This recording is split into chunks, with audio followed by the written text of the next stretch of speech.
Hello, this is Holly Bauer. Welcome to our first Virtual Wellness Fair. Today I'm going to talk about first aid.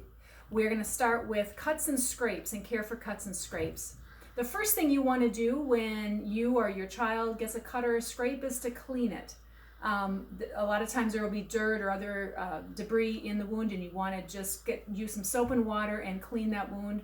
A little bit of a scrub with soap and water is fine, or if you just want to drip a washcloth with soapy water over it, that's fine as well. If it continues to bleed, simply put pressure on it until it stops bleeding, and then use whatever appropriate bandage to cover it. Some things about stitches, if it is a cut that the edges won't come together, if it's on your face or on a joint, you might want to consider going into urgent care to get a consult about stitches, but do that within 7 hours of that injury happening. Let's move on to burn care. The 3 words that I want you to remember about burn care is to stop, cool, and cover. You want to stop that burn, remove whatever is burning your skin away from it, and then get it cool. And we do that by putting it under cold water, as cold as you can tolerate it, for it could be up to 20 minutes or even longer.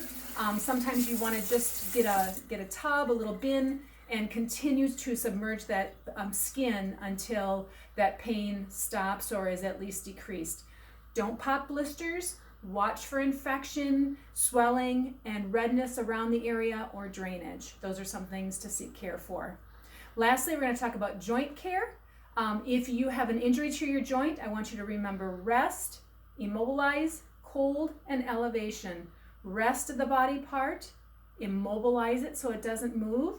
Use cold, sometimes things like peas that are really bendable, frozen peas, or a simple ice pack is great, but do remember to put something between your skin and the ice.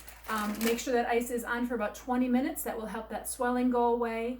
And also remember to go to the emergency room if you cannot move that joint, if the pain is unbearable, or if there's lots of disfigurement with that joint. That's all for today for the Virtual Wellness Fair. Thanks for joining me.